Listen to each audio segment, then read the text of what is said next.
Ready? Yes. My name is Rasha. I came from Iraq 10 years ago. I'm 22 years old.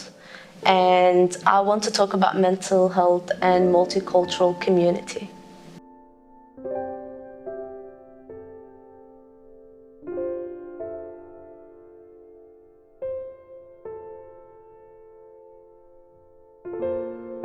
My personal experience with mental health is just started not long ago, actually, because in my country we actually don't have counsellors or people that seek mental health services, and that's because we don't have such a word for any translation for mental health.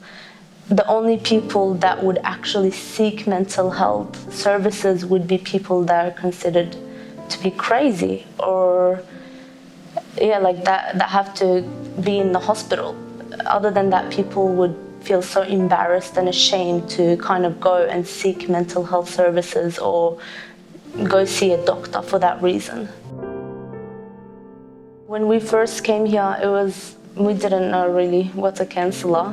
So it was a bit difficult, building trusting someone, coming to a new country, being in a new country. It's so hard, to go just talk about yourself. It's kind of weird, I would say, to just sit there and talk about yourself, talk to someone about your experience or about the stuff you're going through.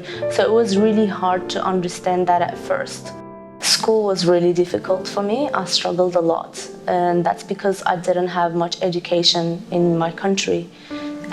Due to war and other reasons, so I couldn't really go to school. So when I came here, I struggled a lot. But with the help of counsellors and teachers and communities, I did very well. So I kind of passed through that.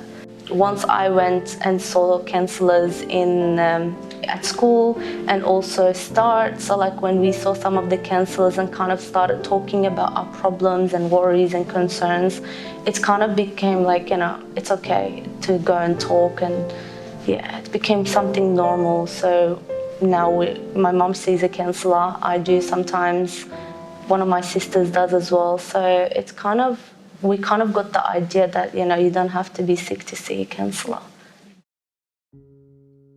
Everyone goes through stress. Stress doesn't have to be I'm a refugee and because of past. Stress can be present as well.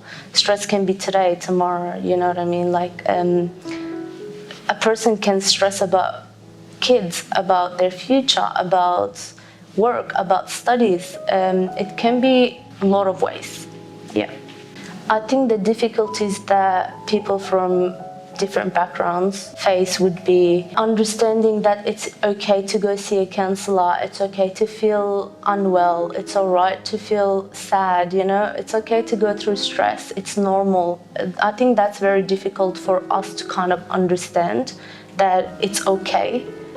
In our culture, it's a shame to go see a counsellor, to go see a doctor. It's embarrassing. People like neighbors or family members, they will feel ashamed. I have one of my sisters who's completely against counsellors and going to see a doctor. She feels whenever I used to go and see counsellors, she would call me, "Oh, you're not crazy, why are you going? You're crazy, Of course you're crazy, that's why you're going to see a counsellor." So it was very hard to kind of make her understand that, no, I'm not crazy, I'm just stressing, I'm just going through something in my life and I need to talk to someone. Counsellor is not only there to just listen to you, but also there to help you sometimes with the right advice and to kind of make you feel better, give you hope when you don't have it sometimes, you know what I mean? Sometimes a person would just lose hope because of too much stress, too much pressure. And once you see the counsellor and talk to her about your problem, then it kind of makes you feel a bit better. So it brought a lot of positive vibe in the family. Yeah. When you're struggling, just let someone know, let someone help you. Once you put your hands out for someone, there's always someone that will kind of hold your hands and help you get out of the situation that you're in. There are lots of services that are available in Wollongong and actually everywhere in Australia. But the ones that I'm familiar with would be Headspace, Scarf, Start. The library can also actually be a big help. MCCI, there's a lot of communities. Lots of the people that are here, they don't have any families and, grandparents, grandma, like it's really hard. I personally and my family, like, we struggled a lot with that because we came here we don't have any family, you know what I mean?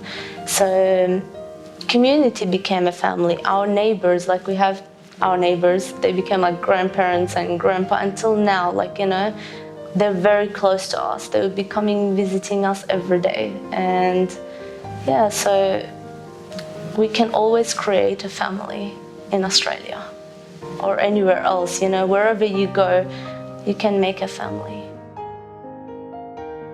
One message that I would like to pass on is our heart is like a box, and we really need to be very careful of what we put in it. So we really need to take good care of it. And my advice would be just talk. Don't let things in your heart. It's not healthy, it's not good for you, it's not good for your future. So that would be my message. Just be open, be happy, be free, talk to someone. Yeah, and reach out to the community. Yes, that would be my message.